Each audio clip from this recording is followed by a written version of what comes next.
Fleming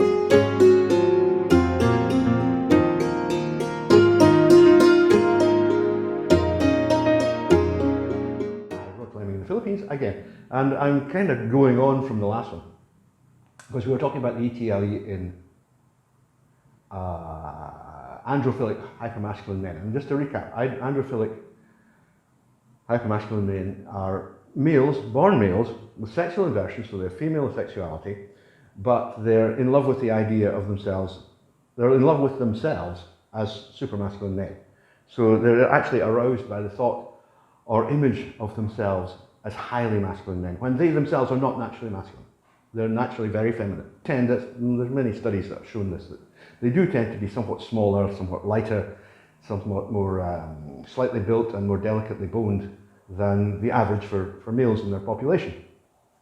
So quite often they try and fight against their natural femininity and bulk themselves up. And that ties into the idea of their autoandrophilia, where they're sort of in love with themselves as supermasculine men, all right?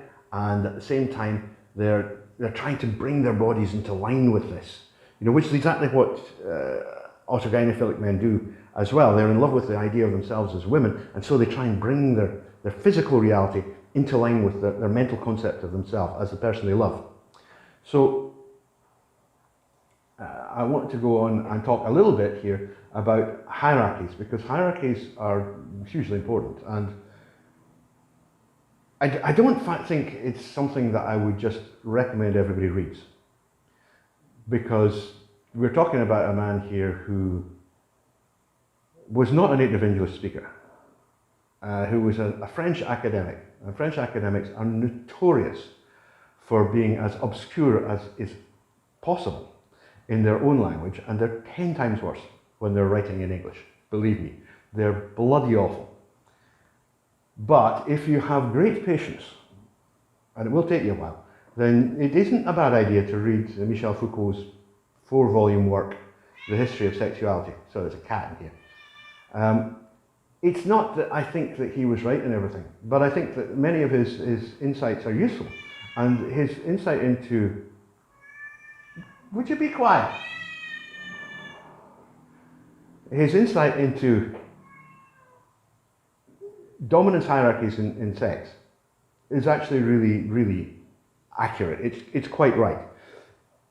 Simply put, you can't have sex unless you have domination. You can't do it. Maybe lesbians can do it. I don't know enough about lesbian sex in terms of the actual mechanics to understand that. But as soon as we're talking about anything that involves a male, anything that involves a penis, then there's going to be a dominance hierarchy. And it's never more the case than in sex where there are 2 males doing it, because one of them is going to have to become a woman, right? Simple as that. One of them must become a woman. Now, I don't care what the gays say. Anybody who is being receptive in that way to sex is, at least for the duration of the act itself, a woman. They become a woman. Now, for sexual inverts, natural sexual inverts who become transgender homosexuals, who embrace their femininity, that's a huge affirmation. That is just like, wow, that's amazing for them, because their lover enters them and makes them woman, and it's like a thaumaturgy. It's like a miracle, that you take this boy who's kind of ambivalent, and bang, suddenly you turn that person into a woman. And yeah, I'm not going to particularly bother about what feminists think about, because there's a different measure of womanhood within women, because they can have babies, right? And that's what makes a woman, is because she has babies. But for the male sexual invert, what makes her a woman is being penetrated. And that, in order for that to work at all, and I've mentioned this before, but I'm doing it again here, the surrender, the submission, has to be 100% complete. It has to be absolute. The person who's being penetrated simply gives himself or herself to the person penetrating. So there is this dominance hierarchy. And Foucault absolutely understood this. I think he was wrong to try and extrapolate this into the wider realm of society. at least in the way he did. But in terms of specific relationships between individual men and women, or between individual males, this dominance hierarchy just it can't be got rid of. It's always there. So what happens when you've got the sexually invented transgender homosexual is that she loves it. She just absolutely loves the fact that she's being made into a woman. That's her dream. It's what she lives for. That moment when her lover, the man who she idealizes, because remember, her mental model is a guy like me. Her mental, her ideal partner is a guy like me, big, strong, masculine, assertive, a highly masculine guy, a conventional straight guy. That's what she just desires, that more than you can imagine. And what she really wants to do is to be taken by a person like this. Taken. And I don't mean maybe, I don't mean slightly. The desire they have for a straight man is really remarkable. It's intensely powerful. When you look at this kind of power hierarchy, however, as it exists within the hypermasculine autoandrophilic male community, the new gay man, then you immediately see that there's problems, because neither party is willing to submit, at least on the face of it. Both parties are being as hypermasculine as they possibly can be. It's not a question of one saying like, okay, right, as a transgender homosexual would do, a male sexual invert who was also a transgender homosexual who would say, right, no, I'm just going to get rid of all my masculinity. I'll take pills to get rid of my masculinity. I'll be castrated if necessary. That's what they used to do. I'll do everything I can to suppress testosterone so that I am a girl, right? And so that allows her to very easily play the role that's necessary in relation to a man sexually. But for the hypermasculine autoandrophilic homosexual, that's just not possible, because he's trying his absolute damnedest to be as masculine as he possibly can all the time. He's going to probably be taking extra doses of testosterone to man himself up, to make it bulk out his figure, make himself more aggressive, more masculine. And so then he's going to be in bed with someone who's basically a mirror image of him. And what is going to happen next? You read William Burroughs. He's not popular with some people in America, or US, but he's a very interesting guy. He talks about these power hierarchies between homosexual males in ways that kind of complement Foucault. They're not the same, but they complement them. And he explains how it is that, in these relationships, somebody has to submit. And if you can't submit, you're going to have a big problem. And what happens within the new gay man society is that they become hyper promiscuous, they're not able to form proper bonds because there's no hierarchy.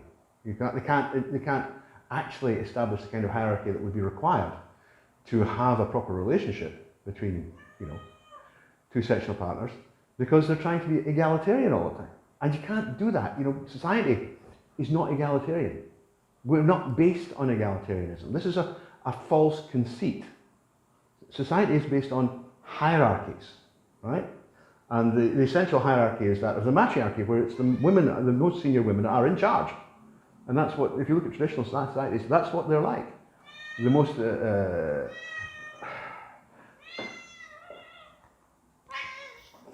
here you are. Here's the complainer. Meow, meow, meow. Wow, wow, wow. Yes. Havana the damn cat. You go down. A very talkative cat. Anyway, what happens is that society without these social hierarchies doesn't really work. I mean, we've seen it tried, and it simply doesn't work. And on the personal level, on the basic interpersonal level of sex, it doesn't work either. You can't really have egalitarian sex. Somebody has to dominate.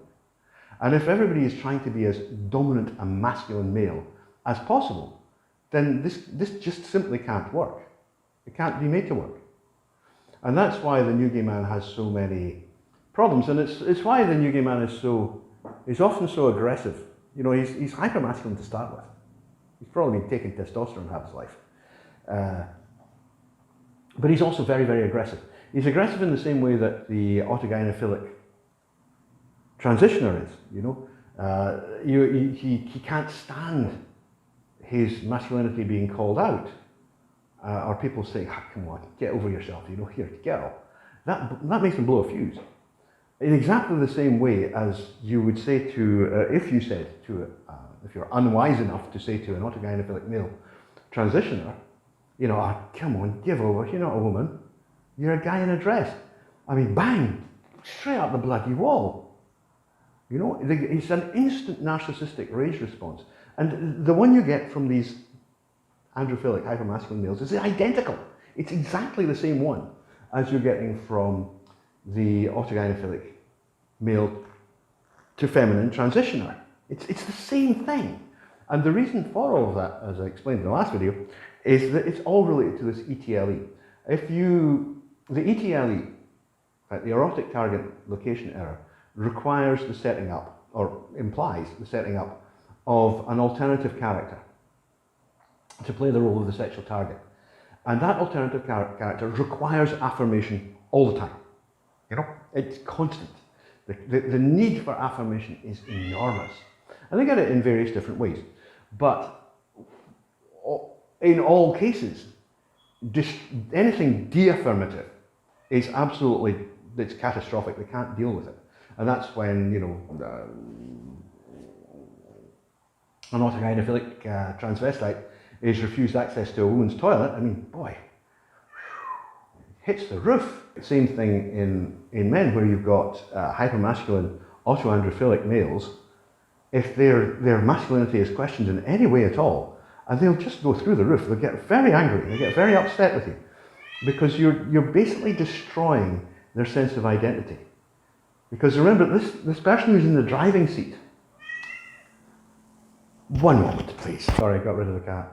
A bit too noisy. The person in the driving seat isn't real. It's not a real person. It's a constructed artifact which conforms to certain expectations that the host has of his own ideal sexual target. It's an ETLE. So anytime that you de-affirm it, what you do is you hand power back to the host, right? Now, the host in the case of autogynephilia is a masculine heterosexual male. The host in the case of an autoandrophile, that is the hypermasculine new gay man, is also a male, but sexually inverted. His natural gender, his natural presentation, would be as a woman, as transgender homosexuals nearly always are, and always were until quite recently. He is essentially, sexually, a woman. So his masculine presentation is a construction. It's false, it's an act. And if you basically sweep the rug from under his feet, then his reaction is really angry. And you only have to look at people like Peter Tatchell or Jim Farrat and various characters like this and see how fragile their understanding of themselves is. And then look at people like, in terms of male homosexuals, we look at people like Julian Clary, for example, who is a feminine. You know, he was a transgender homosexual. He was highly feminized. He wasn't actually transsexual. He didn't transition, but he came as damn close to it as he possibly could and still get away with it in the British culture of the time. And he was supremely confident in himself. He was never an angry person. He was always a very amused and amusing person. And that is something that's really characteristic of that type, is that because they're happy. It's like, why would I worry? You know, I'm being what I want to be. They don't have this second character that they've invented, which is constantly making demands on the way that they are seen by the rest of the world. So my thought on that, just to conclude here, is that, well, the first thing is, I don't personally think that the new gay man has much of a future. I think that a lot of the egalitarianism, or the assumed egalitarianism, which was The result of the Enlightenment has become something of a busted flush. I think people are looking at the world today and going, wait a minute, you know, we have lost so much because of these ideas that we may not actually survive. You know, we've lost because of secularism, we've lost religion, we've lost family, we've lost home, we've lost loyalty, we've lost nationality, we've lost just about everything, and we're left with these weird identity politics groups, subgroups, and general nonsenses. And I think a lot of people today are looking around and saying, younger people are thinking, no, this is not right. This is not the way we should be living. And I would have to say I agree. You know, living as I do now in Southeast Asia, where family and church and all of the things associated with these ideas are so strong, and I see how much better the societies are. And they are. There's just no doubt about that. These societies are strong, capable societies in which people are able to be individual. You know, it's not like Islam. Don't worry about it. This is, you know, this is a cool society. They're able to be individual. They just have to play along with a few basic rules, you know, which are really not onerous, but which the West has basically, largely, I say, because of the influence of secularism, feminism, and various other unhelpful political ideas, has lost. And you do have to look at the West and say, well, how long can it actually survive? Can it actually survive in the form that it is? And maybe the West has, you know, certainly the US-can West. I'm not entirely sure that Europe is ever going to be in that position, because Europe never adopted, most of Europe never adopted the Enlightenment values of people like Thomas Paine. I'm not criticising Paine, by the way. I'm just saying that it does look like his experiment doesn't work, that egalitarianism is a social failure.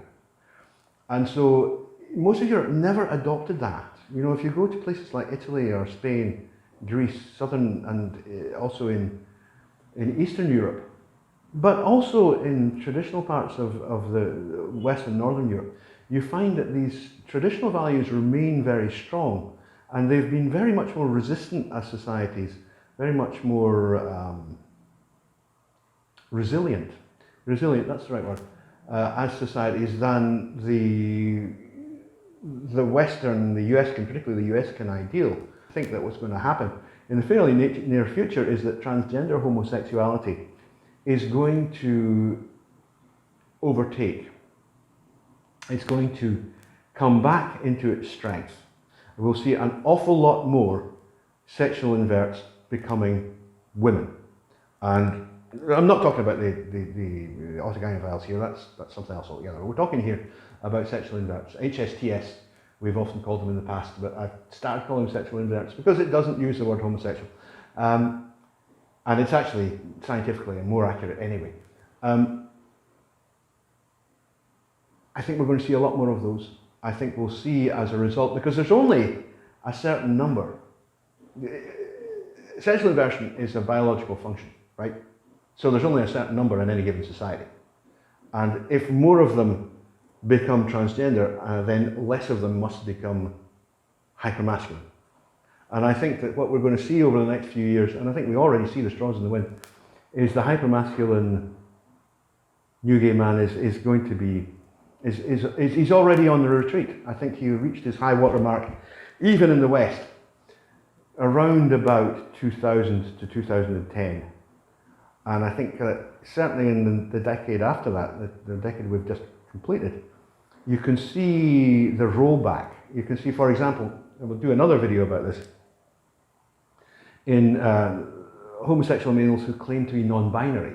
Well, what they're actually doing is saying, look, I'm a feminine homosexual male, and I don't want to be called hypermasculine, but at the same time, they're still constrained by this idea that they mustn't be too feminine. So they kind of adopt a kind of in-betweeny position.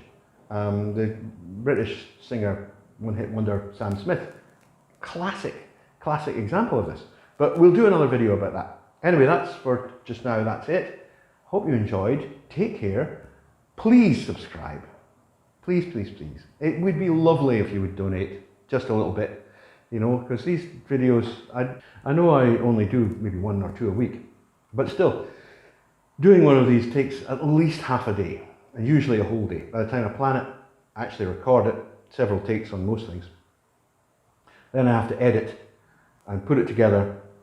It's a whole day's work for each of these videos. And so I think that, you know, I'm asking you, please, help out a little bit, you know, stick your hand in your pocket and shove us $5, that sort of thing, okay? Take care, we'll see you all later.